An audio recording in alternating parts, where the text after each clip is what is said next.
Good morning, everybody. Nice to see you all on bright and early. Welcome to our third and final session about AI with Seidrlabs and Justin Hancock. I know many of you have been on the whole series. So Justin may not need an introduction, but I will anyway. So Justin is a partner at Seidrlab and an experienced product leader with 15 plus years building and scaling software globally. He's a former VP and he's held senior roles at companies including Just Eat Takeaway, Get, and Starres. So today is a really exciting session because it's all about launching your first AI pilot. So from transitioning from strategy to execution by launching your first high impact AI proof of concept. And, I know it's top of everyone's minds and everyone's doing stuff with AI, but how to actually take it to that next level and tailored for organizations that are represented on today of all sizes and building on webinars 1 and 2. So Justin is going to talk about how to use the Seidrlab workflow scoping agent and demonstrate how to break complex ideas into structured discover, scope, and design. So I don't think I'm going to say any more, and I will hand over to you, Justin. Thank you, Judy. As usual, I'll just do the obligatory sound check. All good on your end from my side? Yes. Fantastic. All right. Well, good morning. A very good morning to you for the third and final of our launching an AI strategy, solution, and pilot series from Seidrlab. As Judy mentioned, I'm very familiar with some of the names and companies on the list today as well. So thank you so much for joining us. But if you are new to this series and joining us for the third and final, as Judy said, yes, I'm one of the 4 partners here at Seidrlab. Seidrlab is a boutique AI advisory, implementation, and strategic agency for those companies in the mid-market to enterprise considering their move into the use of AI and towards an AI first business. So today we build on some of the content in webinars 1 and 2 and give you a much closer look at how to take forward one of your first approaches to embedding AI across the company. We will rehash some of the content that we've talked about in Act 1. The intention behind that is just that some of you may be new to the call, and I just want to kind of cover off a few of the high level concepts again and to remind everyone, as it has been a while since we talked about it. And then we're going to go into building, launching, and iterating. Now, for today's example, we're actually going to use a pilot, a pilot concept, shall I say, that we'll talk about on the final slide. And or the next slide, should I say? Sorry, still waiting for the coffee to kick in at this time of day. But yeah, we're going to use a concept that I hope is probably familiar to some of you here as well. And the intention will be to show you how to build that natively within one of the large language model tools that you might be using in your organization now. So I think your ChatGPTs or your Geminis or Anthropic's Claude. For today, I'll be using Claude, but you can broadly know that the patterns and concepts that we're taking into Claude today are replicable in all the other large language products. And to be honest, if you do have a question about that, I'd just be more than happy to answer an email from you as well. It's absolutely no problem at all. We'll talk about a little offer that we've put together for CHP members at the end of this webinar today that may also be of interest. So building, launching, and iterating in Act 2, and then in Act 3, making it stick. Just a reminder on some of the things around change management, which we've previously spoken about, the human in the loop concept, also known as HITL, which we'll see references to, and some pieces on governance as well. We have constructed this series to create one journey for you. So you'll recall that in the first workshop, it was very much around the landscape, the readiness, the governance traps as well, readiness of the Australian market, and also what we're seeing across various segments and various industries within Australia is what I mean by the readiness picture there. And this content is available on YouTube as well. Our friends at CHP, David and Judy specifically, have put up those webinars on YouTube if you want to catch up on some of that content. In workshop 2, we started talking a lot more around, okay, thinking about the use case that is relevant to you, using basic heuristics from the software industry like the RICE scoring method, which counts or stands for reach by impact by confidence and effort.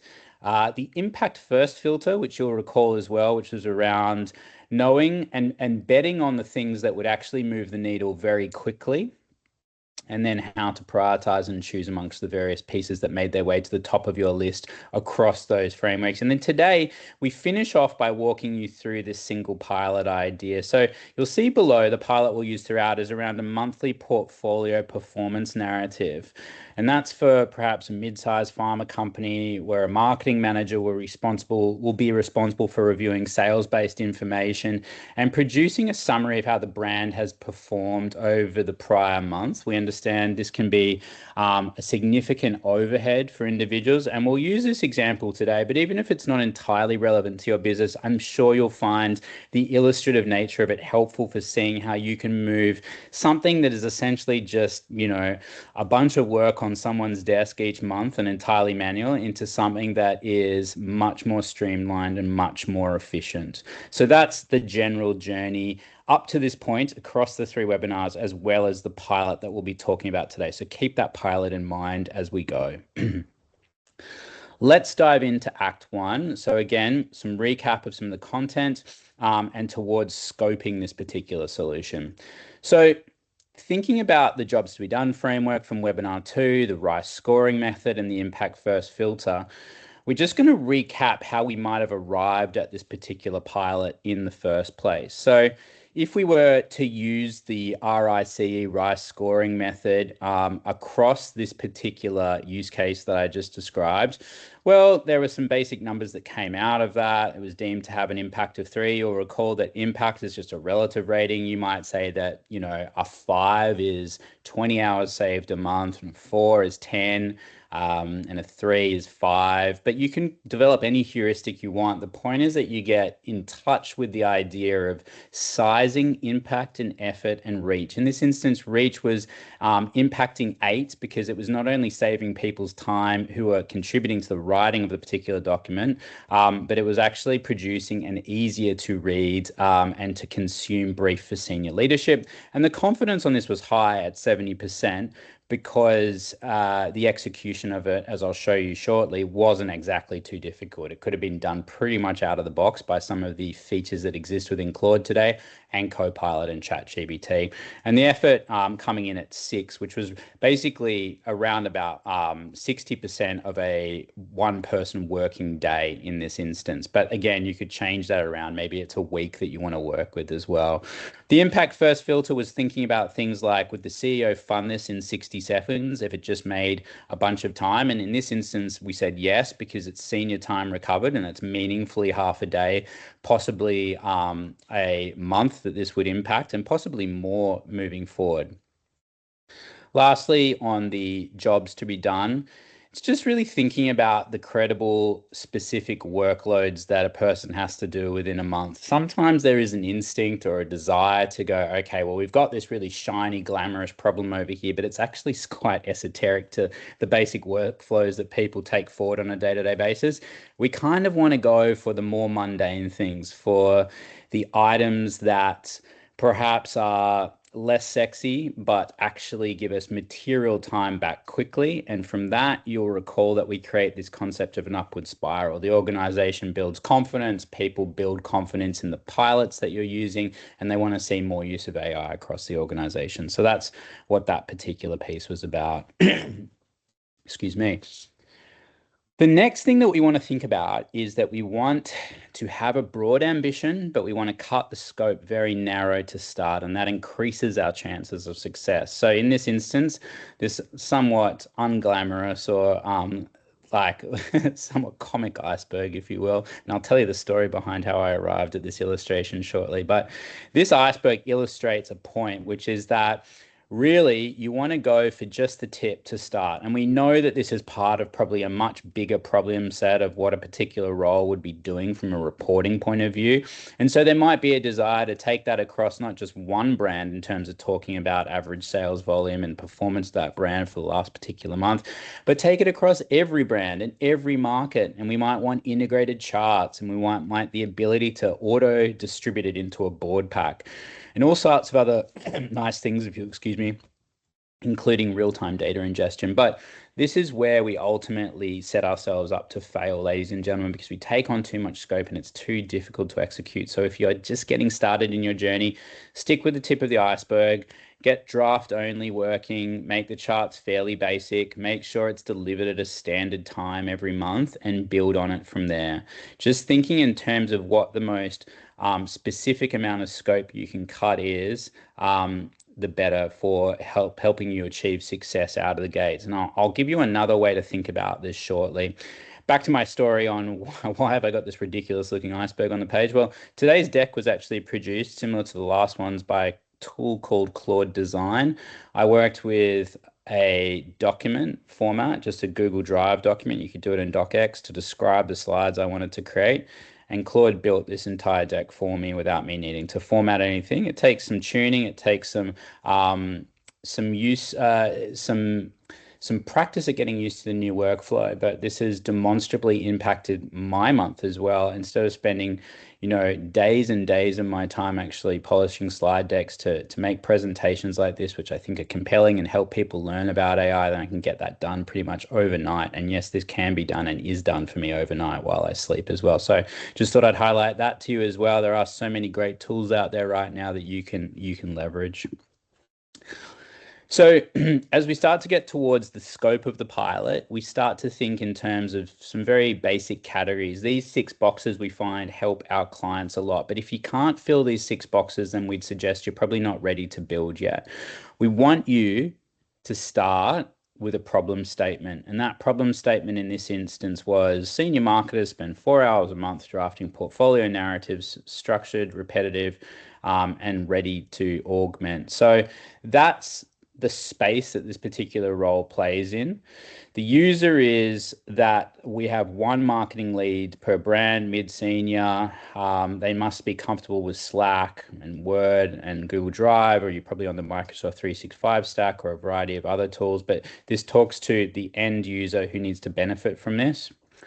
Inputs to this particular narrative would be sales data exported from whatever particular software you're using to track that, or even if it's just in sheer Excel sheets, that's entirely possible as well.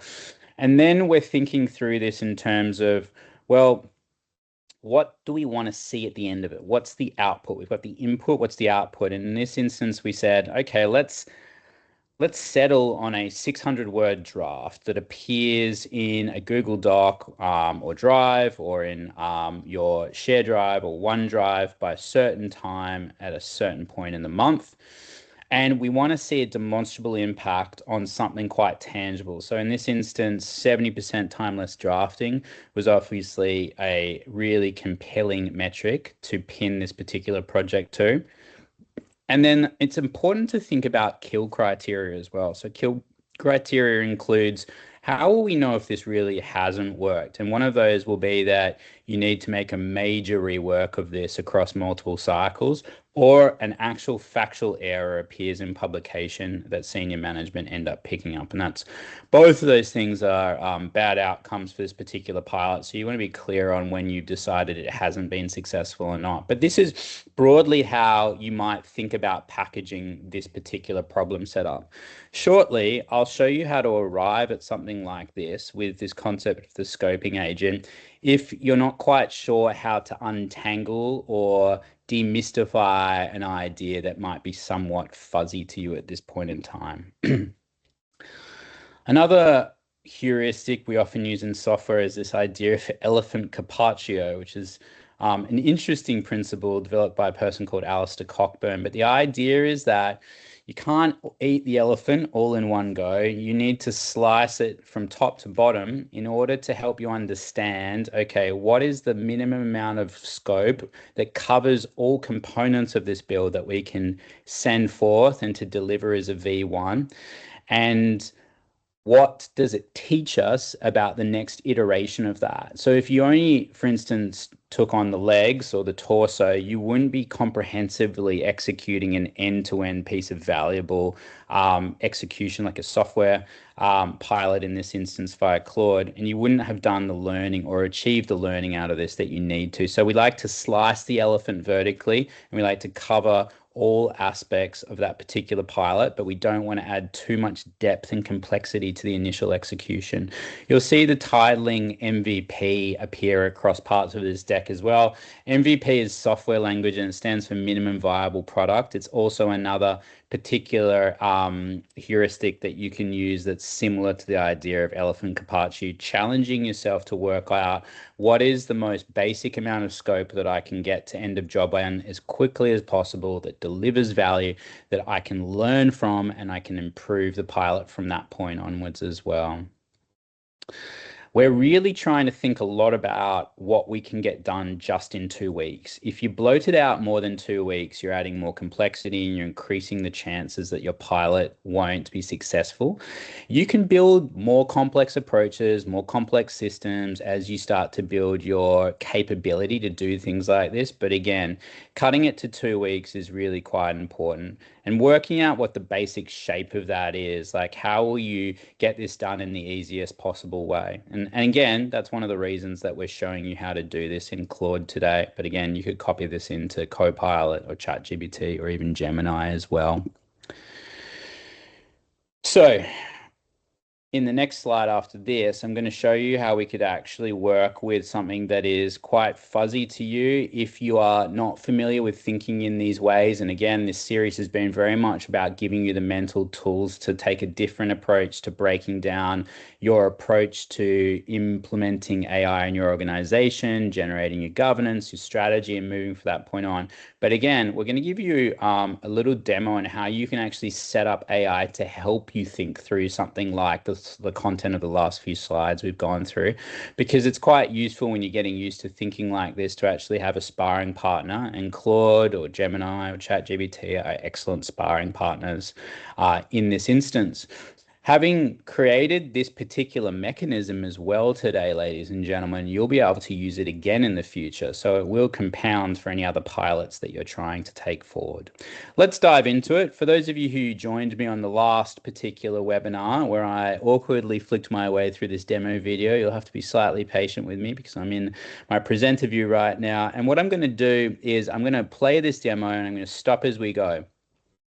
So where are we right now? So we're in the Claude desktop app today. We are operating in the projects section, which is up here on the left-hand side. I'm sure, yeah, you can see my cursor moving there. So projects is a basic area in Claude and also exists in ChatGPT and some of the other LLMs where you can have a perpetual place to run a similar type of project as well. And you can see I've called this particular project the workflow scoping agent, and I've given a description of what I'm trying to do today. Shortly, I'll run you through the project instructions that I've created here on the right. They're quite comprehensive, but Claude helped me draft these as well. So let's just have a quick look at what's going on here as well. So yeah, I'm pointing out to you that they're operating this part of Claude, and you can see that I've just collapsed the UI on the instructions over here just to give you a quick overview of what's going on in this part of Claude. But you have this place where you can populate a number of different threads. You have to, or are advised to, use the project instructions so that every time you start what's called a session, which is a new chat window here in Claude, it will read the instructions and work according to the instructions that you have within there. In a minute, we'll show you the instructions we left in order to mean that every time we put a particular brief in here, the agent in question will read the instructions and then produce an output that's in line with the instructions. And you can also use scheduled tasks, which some of you might be experimenting with. Scheduled tasks, which you'll see up here in the left-hand side of Claude, is a new tool which enables you to actually schedule prompts to be sent at certain times of day, so you don't have to manually trigger them. It's a very simple idea in principle. You just basically tee up something that gets sent to Claude at 9, 10, 11 o'clock in the morning so that it can actually run tasks for you while you're working, and it can also happen overnight provided you leave your laptop open. And then as context here, you can link it into SharePoint, you can link it into Google Drive. Today I've linked it to a Google document that actually gives it a little bit more of an overview of the output I'm looking for. So for the sake of today's example, I've actually given it some instructions on not only how to run the analysis when I prompt it to give me some feedback on a project idea I have, but also what I want that to look like. And if you'd like an example of that, I can also email that to you. We'll finish today with my email address and talking about the offer offer. But I would love to hear from any of you and just generally to hear how you've thought about the series and found it as well. So here we go. We're going to open up this chat window now. And what you can see here is that we've got quite a lot of detail in here. So the scoping agent has got instructions on what it needs to do every time I give it a fuzzy idea. It needs to discover, so it's going to understand the job, not the tool. Before proposing anything, it needs to ask a small set number of questions. It's going to ask me what good looks like, and it's going to be scoped at just asking me 5 questions max. We'll scroll down here again. It's going to produce an output for me that's based on the 6 boxes we already spoke about today. So now that you've got an idea of the value of those 6 boxes, if you were to commission a scoping agent like this in your LLM of choice, you could put the prompt in that you're asking it to give you feedback on, the project idea. You could do that as many times a week as you have new ideas, and it would produce an output for you, which was in line with that particular format as well. Scrolling down a bit further, you've got some rules of conduct. It needs to use a senior operator register whenever it talks to us. It's going to use plain Australian English. It should never imply certainty that it doesn't have. It needs to call out assumptions. And if the brief is already a bad candidate for a pilot, it needs to explain why it thinks this isn't right to build at this particular point in time. But a lot of detail in there. I can provide that particular copy to you should you wish. But this is the sort of thing that you can also build with Claude. Often the answer is ask the LLM, tell it what you're doing. Well, you're setting up a workflow scoping agent, and can it help you build some instructions to place within that particular folder? It's quite literally what we did. And then we wrote this particular brief. So it said, I want to scope an AI pilot. And honestly, the brief is still a bit fuzzy. Every month, our senior marketers write a monthly portfolio performance narrative for each brand. It is a written summary of how the brand performed against targets pulled mostly from the sales export. It's repetitive, it eats a lot of senior time, and it always lands late. I think AI could help, but I'm not quite sure where that would actually go or how that would actually be done. That's what the sentiment is here. Can you give us a proposal on that particular scope? That's the sentiment of this particular request. Shortly, we're going to trigger that. I think I'm also going to point out to you in this recording, yes, this is the background document before I do that. So again, you can see here, I've just created a very simple Google document that emulates that 6-box structure from before, giving examples of the type of content that I might want to see within that too. But again, if you had this on file, then future projects that you feed into this folder would be calibrated according to examples like this. We won't get an output that looks exactly like this today because the brief is slightly fuzzy, but we will get something in line with this heuristic, which will be helpful so that every time we are assessing an AI pilot, we are comparing apples and apples as well. So back into here, I'm going to send that off into the ether. Claude's going to start thinking about it as well. And it's going to come back to me very shortly based on the instructions in the folder with the actual questions it wants to ask me here. So it's going to ask for a little bit more detail on these. Notice what happens next when I actually copy in the questions or the answers that I've written for this. I've actually avoided answering its questions because, sorry, apologies. I've actually avoided answering its questions because I want to illustrate to you that sometimes you may not be able to answer its questions, or you may be too busy and you're trying to multitask, but it's still going to try and prompt you a little bit to answer the questions that it thinks are entirely necessary to answer. And if you don't give it enough information on some of the items it's asking for, it's just going to make the best of that and give you something still to go on. So it's quite flexible for that reason.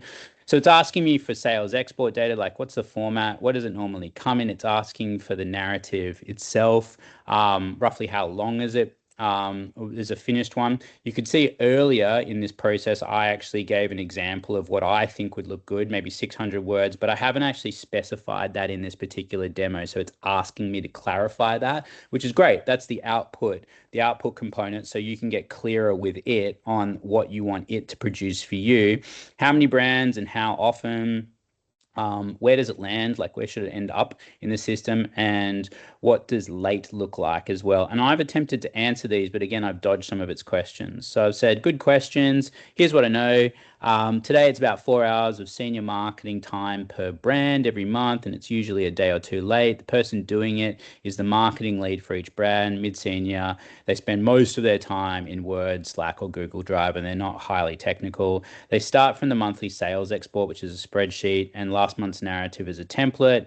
And we roughly have the last 12 months of finalized narratives saved as well as a reference.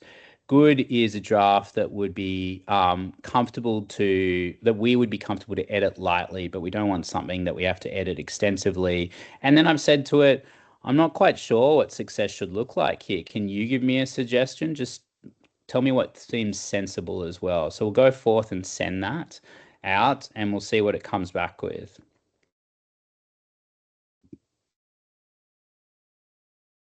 Okay, so here we go. It's written back to us and said, okay, we're almost there, but it's just going to push me a little bit on two questions it really wants an answer to. And then I'm going to manually answer those live on screen as well. It's asking me how many brands in total, and where does the finished narrative go? And I'm saying there are 10 brands in the portfolio, and I'm going to tell it to send it to Drive as well. Senior leadership as well is the audience in question. So it's going to think more about that. And there you go. You can start to see that it's producing the outputs in line with those boxes. So it's helping just really calibrate that information into those categories so we can get much clearer on the things that we think matter here and the things that we think don't matter. It's suggesting by month 3 that the marketing lead spends under 1 hour per narrative. So that's a 75% reduction in the amount of time spent on that. It's gone forth and produced that particular success metric, even though I didn't give it a particular guidance on that. But if you recall in the document, which was in Google Drive, we did give it an example of what a reasonable success metric would look like. So it's probably calibrating it to that. And then it's thinking about the kill criteria. So if the lead in this instance were to rate 3 consecutive drafts as needing a full rewrite, then we would pause this particular pilot as well. Or if it produced materially wrong data that made its way into the final output, then that would be a cause for alarm and we would shut that pilot down and rescope it accordingly as well. It's also saying what's out of scope, which is always a great thing to do. So we'll say, look, all the 10 brands, let's just run this pilot on one. We'll do auto delivery to leadership later on, not now.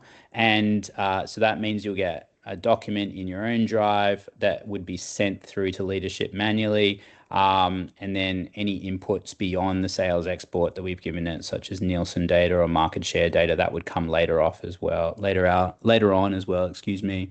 And then it's giving you some watch out points as well. It's saying, look, data consistency could be a point of failure here. So be really careful about this particular area as you build this pilot. And that's largely the sum total of what this agent will do. It's giving you some notes on human in the loop as well. But as you can see, just a really basic way for me to actually get my head around a pilot that I might have thought up over a cup of coffee on the bus on the way in and actually bring some substance immediately into a pilot that I can compare to other pilots in a very systematic and disciplined way. I've actually gone on here to ask it to produce a slide on those boxes for me, and I'll show you the output of that on the next slide as well. So it's ultimately produced this slide for me. I used Claude Design to help me with that as well, but this is all entirely possible. You could arrive at an artifact that's leadership ready as well. And it looks according to these boxes and categories here as well.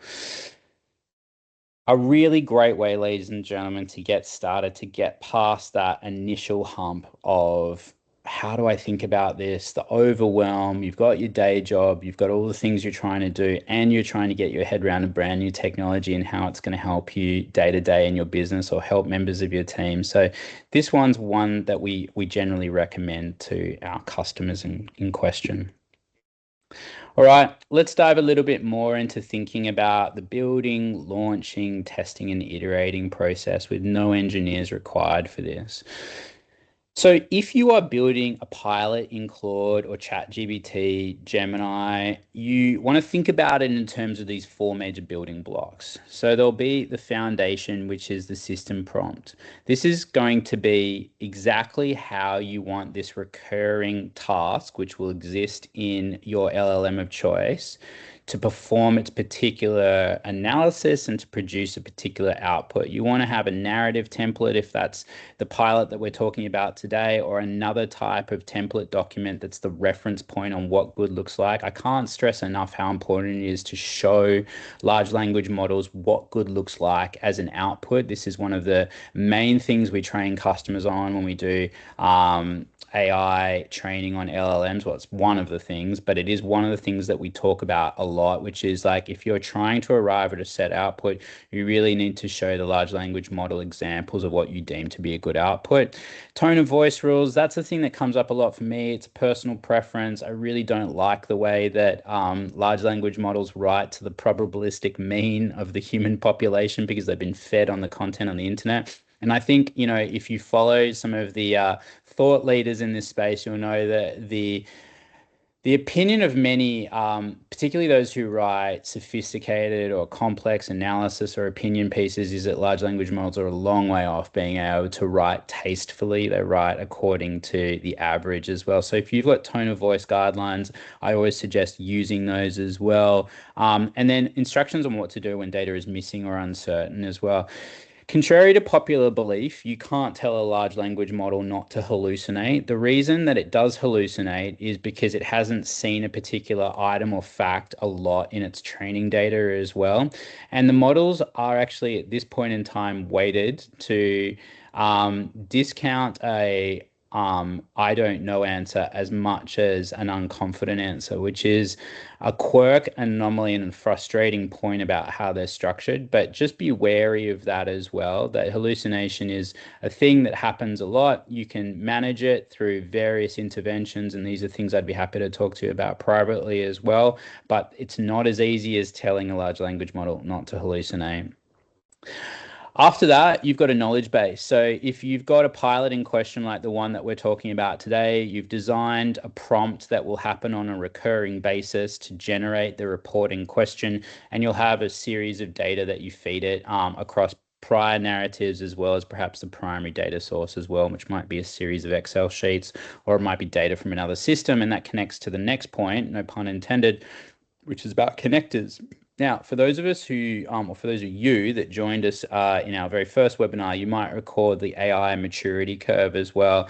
We deem that organizations that are at what's called stage 3 out of 5 to be playing a lot with connectors, which are typically referred to as MCPs. An MCP is a version of an API for large language models to connect through to other software systems. If you don't know what an API is, it's just a way that one software system talks to another. And there are a number of MCPs out there now for all the dominant large language model products as well. It's very easy to connect Claude, to connect Copilot through to all the Microsoft systems. Claude now has a particular product that is embedded in Microsoft 365 Word, PowerPoint. We use it quite frequently. The same is true on the Google products as well, and a range of other sources. It's quite common to connect to data analytics platforms, to Salesforce, to all sorts of other major systems that you might be using. Companies that are in stage 3 out of 5 are exploring these, connecting these, and really pushing the maturity of their systems and how their AI talks to the other workflows that they have in the business. And from that, you then arrive at a finished workflow. So you have a prompt, the prompt feeds off a knowledge base, it's connected to the systems it needs to talk to in order to produce the output, and it triggers on a regular basis. To trigger a particular thing to happen, you can either do that manually, just put a diary reminder in, and I would encourage you to actually do things like that that don't feel like they're going to scale well, because we always tell customers automation is redundant if you're automating the wrong thing, or amplifying a mess just creates a larger or noisier mess. And so out of the gates, you're really just looking for a great output. If that's all you do and you don't actually trigger it to occur during the night or to run the analysis or to check itself, all these things that are possible as you build your maturity, then you're still forcing yourself to be very focused on what matters here, which is that this document is worthy of senior management looking at it, and it is of high caliber and a great quality as well. Everything else is superfluous to that requirement. But ultimately, you would trigger this to happen automatically throughout the month. We talk about the system prompt as being the closest thing to code. So if you're not having an organization like us come in and actually write custom scripts to work with large language models under certain provisos, then you'll be working with a large language model tool out of the box. And so your prompt is the closest thing to the way that code works in software, where code, when triggered, will obviously cue a series of events to produce an output. And in this instance, the prompt is the same thing. And it goes to say off the back of that, that what you put in is very much what you'll get out. So a vague prompt is going to leave you with something uncertain and high variability per particular execution. If you bring more specific examples, more context, more quantifiable data into that prompt, you're always going to get a better outcome. And what is really important to know right now is that if you bring something vague, as we've pointed out today with the workflow scoping agent, and you ask a large language model to help you make it stronger, more precise, more structured, it absolutely will. You don't need to set up today's project folder with all the instructions that we went across in order to produce an output that you're happy with, but you do need to be willing to invest a little bit more time and go back and forth and ask for advice on this, either from the large language model or from organizations like us, or just by watching and looking online, because there are a number of great free sources out there as well. So remember, the quality of the prompt is really quite critical. Depending on your organizational size, who builds this could be a range of different people. It doesn't need to be a chief information officer. It doesn't need to be an organization like that. You might have someone highly willing in the mid or junior ranks that is familiar with working with products like this, that could really actually get you to move this pilot forward demonstrably. And we often forget that. But the types of personas, the types of roles and disciplines that we think are particularly good at that are as follows. So if you have a business analyst, they're often a data nerd. They can be working with multiple dashboards on a regular basis. They may be very interested in the latest developments around AI. That's certainly my experience in working with business analysts. They are across what AI can do to generate better business intelligence outcomes. And so that's a pool of people you can talk to. If you've got someone internally that may have come from consulting or come from digital transformation, they would be incredibly useful as well. They're good at handling ambiguity. They're structured in their thinking. They know how to work with complex implementations and rollouts. They'd be a great person to have on your champion bench. You'll recall earlier on in this series, we talked a lot about different personas from a change management perspective as well. So you would recall we talked about the optimist, the fence sitter, and the pessimist. Obviously, in this instance, as you're just getting started, you're looking for people that fit the category of optimist, and they sit within this particular role. But if they're saying, hey, we'd really like to be part of this, and you've put out a general call for anyone who wants to be involved in a project like this, then these categories of roles, again, are a great place to start. An ops lead, is very familiar with taking process pain and making it work more effectively. A product manager, depending on what type of organization you are, thinks in terms of inputs and outputs and edge cases and users, and is very used to working iteratively with developing something, which again is a really important tenet of this particular approach. And then you might have the quiet junior that's sitting there, listening to whatever they like to listen to these days. I'm really dating myself as a older millennial as well, and zoned in and working on the particular project in question that you've delegated to them. But they may actually be very well suited, because they're tech natives, to working with new technologies like AI as well. So don't forget to think about that as you start to work on how might this role help, you're going to need to work with their manager. I don't think it's an insignificant amount of time that this person needs to contribute, because what you're doing initially out of the gates is you're building a new muscle. So it might be reasonable to forecast 50% of their time for 6 weeks on some time like this. And that's because, and we'll cover this in a bit, there are ways where you want to go out there and actually validate that you're doing the right thing here. This person might need to shadow a senior marketing executive for a few weeks. They might need to be part of that writing process for a few cycles to really live and feel the problem that's going on here as well. And then another way to find them is just by looking at who's using AI tools internally. Like, is anyone particularly referred to by the workforce as being very good? Is that person the person that other people go to when they need assistance? You're looking for those power users, you're looking for those systems thinkers, but those people are very much out there in organizations, and I've seen them in organizations as small as 4 people all the way up to 4,000 and beyond there as well. So something really important to think about as well. We've talked a lot about being iterative in your approach here. We want you to build a V1, we want you to run it, but we want you to think about this analogy of a pipe with a tap that hasn't been turned on in a long time. Initially, that water is going to run dirty when you turn it on.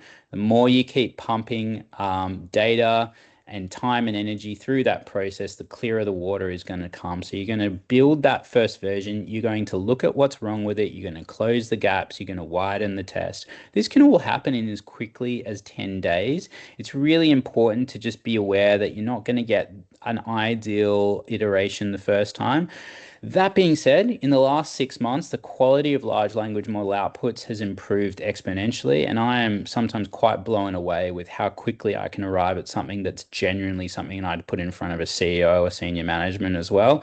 But just be prepared to invest the time, to iterate on it, to move on it, and to continue to get used to the idea of testing, iterating, changing, adapting. What we talk to organizations a lot about these days is that adaptability as a skill is going to become a competitive moat for organizations. If you learn how to continue to execute these things routinely as the market speeds up with this incredibly powerful technology permeating its way across different industries, you're going to be in a better position. And then from that point, and building on what I was just saying, your week 2 pilot is not the pilot you're running in week 8. At the first version, it's functional, it's got generic outputs, it falls over at edge cases, it has a lot of known issues, it's got one user. But by V2, the prompt's been tightened, the knowledge base has grown, the workflow has been expanded, there are more people using it. And by V3, you're running with a fully embedded model. We think it could happen in as little as 8 weeks, ladies and gentlemen, and we think it's really worth just running that process continuously and getting used to that as well. What we're saying down the bottom here, the discipline, a weekly 30-minute review, builder plus a user or two. That's exactly what I do with private clients. We get them on a call. We say, hey, you've been part of this process. You've been receiving this output, et cetera, et cetera. Let's just have a chat about it. What's working? What's not working for you? Once you get that trust, once people actually start to rely on it, that's when you know that you've got this thing working. The failure mode I see a lot is the process runs and it runs over and over again in the background, but people aren't using it a lot, or they're still working in their original way. That happens because people haven't fully trusted the output and they haven't invested the time to get this across the line. Let's finish with some points on making it stick. A reminder on change management, a reminder on human in the loop, also known as HITL. You'll see it measured, or you'll see it referenced all across the economy now, governance and measurement. When you implement a new approach like this, you are effectively changing a workflow for someone on hopefully a permanent basis. And that changes their part in that particular process. They're not drafting anymore, they're editing. And so there are new aspects that you will expect performance to be strong in. This is important because when we abstract back out of this, we talk with CEOs and management teams about organizational design. The organizations that are doing this well internationally at the moment are the ones that are not strapping AI to existing processes, but are the ones that are better reimagining how teams are working across the business and building new processes that they think AI can meaningfully serve great results within. That's what a lot of the studies show internationally. And there have been significant professional services studies. Later, a recent Deloitte report in Australia has pointed to this. Various institutions internationally, business schools, leading business schools have talked about this. We stay across this stuff at Seidrlab. I really want you to think about that as well. And so in this instance, maybe this marketing manager's role should be edited in its own essence and thought about as an adjustment to that. This can be obviously overwhelming for some people, so you want to do it sensitively. You want to work with them. If they're in the optimist camp, they will, in my experience, respond really positively. They're like, great, I get it. Technology creates transitions, roles are transitioning. This is the new part I play. It's just as important. They need to think and work in a new way. But, in this block 2 here, how to retrain the routine, you're inviting them, now to actually edit on a regular basis and to have a block in their diary and to measure whether they're actually rewriting that output like we discussed. As I mentioned before, if you start to see overtrust, the draft makes it through without any edits, or it's under reviewed, not even opening the draft until the very last minute, or they are silently rewriting it themselves. These are common failure modes to think about as well. But again, my point here is two-pronged. Not only does the routine change, but you have an opportunity to rethink how your workforce might move forward meaningfully in this instance as well. Human in the loop is not one thing, it's a spectrum of trust. So initially on, we tell organizations to lean towards the left-hand side of the spectrum. And by the time they have high trust in a process, they're on the right-hand side. In approve, they're very close to it. They're monitoring all the outputs. They're monitoring the output of a scheduled task. They're checking it's actually generating the draft report properly. In the review stage, they've graduated, and this around month 3, from an arbitrary perspective. But if you were to think about it like this, as month 1 and 2, there's a lot of heavy lifting going back into iterating. In month 3, you're starting to feel better about the output. The marketing lead owns the final publish, but still does a light draft approval over it. And then for the low risk, maybe high impact, but low risk, low impact stuff, you can get used to actually running it probably from month 6 onwards automatically, because you know that you're going to get the output you're looking for. And so the end goal here is really this report gets written, someone takes a quick look at it very quickly, touches up 1 or 2 things. But apart from that, it's off to senior management to get them the data they need. Just to finish up here, wary of time, I want to finish with maybe 5 minutes of questions. And if you've got one, please do put it in the Q&A function right now. Governance, and I'm sure the pharmaceuticals industry will appreciate this, but in other industries, sometimes we don't get the same reaction. Governance isn't a break, it's the ability to drive fast safely. So you can pull upon all sorts of different structures. We advise organizations on this. Maybe you've got a monthly forum which meets to review what's going on with the pilots, with incidents, and to make some decisions. The board review, that happens every quarter. You get a roundup slide on how all the pilots are going, and as you move through the various data maturity levels, this is stuff that we help boards with as well. Data classification, making sure you're maintaining those high levels of hygiene and standards around what's important to protect, what data you may not want to put into AI. If you have enterprise plans, you're generally protected. In fact, you are protected. But we always tell customers, if they're working with PII data, to be clear on the fact that data breaches happen in software. If you're working with cloud computing, you need to be aware of that sort of stuff. But most people and most companies have their data in highly safe and structured online servers these days as well. We do advise some organizations who have proprietary data and other types of high importance PII data on whether they want to run with local language models as well. A few other things on here. You've got an AI register of every pilot. You've got an incident protocol as well, which is important for your cybersecurity insurance often, and a vendor review. These things brought together can be really meaningful governance structures. The last thing I'll finish with here is just a reminder that, having set your goals, having defined your hypothesis, having instrumented the workflow and reported results, you have a great baseline for reporting organizational success and measuring the effectiveness of your pilots after that point as well. Building this muscle is really going to move you from one credible pilot where people feel good all the way up to a series of bigger and more complex pilots, from 1 to 2, 2 to 3, and all the way up to 10 and beyond that as well, to realize your AI vision and strategy.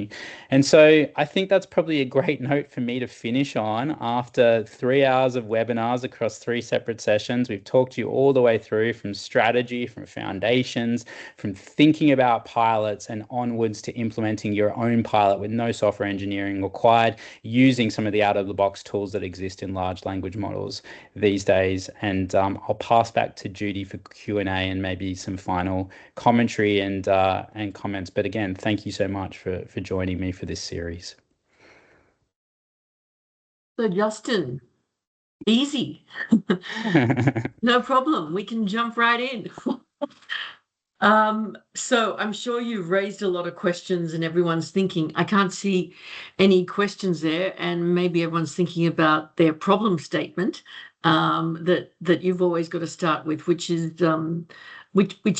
interesting. So I guess you know, people could start with I want to build an AI. I want to scope an AI pilot. Is that where they should start It could in be their as easy problem as statement? Absolutely, Judy. I'd encourage users just to get into these tools on a daily basis and to have these conversations. And you can get some really meaningful guidance from the large language tools on just how to think this through. Many of your customers on the call today will be familiar with using concepts like personas. Like, imagine you are an AI consultant that's advising organizations on implementing AI. Help me think through my first pilot. I have an idea around making some adjustments in this department. Ask me clarifying questions. Help me identify areas that might be high risk and high impact, so I don't take those on initially, but go after the low risk and high impact areas. You could get so far, Judy, just by having that question. And then running with today's examples on setting up the scoping agent, which again is just a project folder with a series of instructions on how to react when you bring it sort of fuzzy ideas. Yeah. So I think that's a really good advice for everyone, especially for me, just using them, using these tools on a daily basis and playing around with it. But commands like help me think through this Yep. problem, ask me clarifying questions. It's getting into the swing of that sort of thing, isn't it? Using that sort of Absolutely. I language. mean, you can, that's exactly right. I mean, you can sit there and ask it to pretend it's a consultant like me, and just Yeah. to behave and to run me through questions as well. I was in a conversation this week with a medium-sized private equity firm. I was talking to the CEO there. He's getting a lot of value from using large language models to check board packs and to look for deltas in previous conversations versus what CEOs are reporting back to him across his portfolio. And I was encouraging him just to download Claude on his mobile phone. He likes to use voice a lot. He likes to walk to meetings across the city as well. And he can leave comments and actually talk with Claude as he walks now. There is a new voice mode and conversation mode in Claude just to talk through things that he needs advice and help on. And so that's completely something that a lot of leaders across various industries are doing these days. Wow. Okay, that's interesting. So we've got to start now if we haven't. We've got to use these things on a daily basis. And any ideas on where you see this whole field, 12 to 18 months? Will it be vastly different?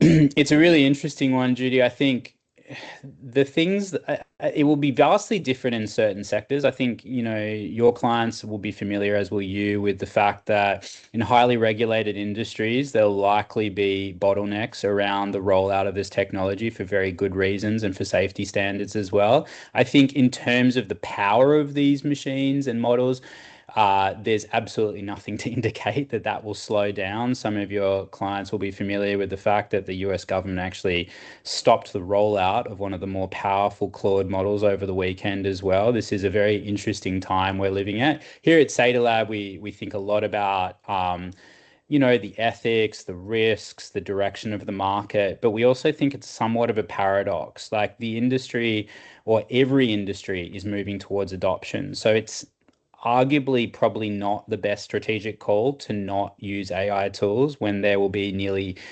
huge amounts of companies internationally who are adopting these tools. I think it's a case of working out what the right approach and strategy is for your business, what your principles are around this. I heard a really interesting interview with a professor at INSEAD around this, who's arguing that look, strategies, 2, 3, 4 year strategies could well be a thing of the past. When things are moving so quickly right now, what you need is a series of principles around how you think about change and how you adapt to change, and leveraging AI tools to support you in that as well. So those are some of the other considerations that I think are interesting out there at this particular moment. We do advise organizations on this too. So if any of your clients and customers are interested in that, we'd be happy to help. And I think we're going to mention briefly a special offer we have as well, which you were going to ask me about. Is that right? Yeah, I was going to ask you about that to finish off with. Yes, and it went out on the EDM yesterday as well that you're offering 50% discount for CHP members to is it consult on AI or is it to develop your AI workflow or what Good exactly? question. Good question. At this point in time, we've settled on a set price for training for teams, which we find is particularly useful, and we're happy to train on any of the major large language models like Gemini, Copilot, ChatGPT, or Claude, and we're offering a 50% discount on that if your customers book before July 30, so sort of 6 weeks or so before that. And if they'd like to get in touch, they can get in touch with the email address on the slide right now, or even just my email address, which is justin@seidrlab.com. We found that works quite well for a number of other industries. Financial services have talked to us a lot about, look, we get it. We need a strategy. We need a vision. We're not quite ready to do that. We would like you to just come in and build awareness around these tools. I was chatting to another major international financial institution yesterday, and they said, we'd like you to come in and actually just present like specifics on our industry to our leadership team and give them the mental models, some of which we've talked about, ladies and gentlemen, across this webinar series. But if you'd like us to come in and brief your leadership team specifically, then I'd be happy to talk about specific offer for your company on that as well. Okay. Well, thanks, Justin. And you can always contact us if you want more info or you want to be put into touch with Justin and you don't have the details. So it's just left for me to say thank you so much for 3 fabulous webinars. There's so much that we need to know and learn, but I think the message is just play around with these things, daily, ask it, even stupid questions or, what should I do this weekend to do this or something, just to sort of get yourself in the, in the swing of things. Yeah, it's just If you're about not building already. it's about building that familiarity. That's perfectly said, Judy. And if business isn't the place to start, then pleasure is. There are plenty of hilarious use cases out there actually that people use them for, including just taking a photo of what's in the fridge and working out what you can cook up tonight with what's left there as well. So That's a maybe good that could idea. be I haven't maybe heard that's the that. place that you can start. Okay. All right. Well, look, thanks so much, Justin. And I think these slides will be available for our members. Is that right? That's Yep, absolutely as right. usual. Yeah. Okay. All right. So thanks a lot. Thanks everyone for joining and have a good day. Thank you, everyone. Thank you.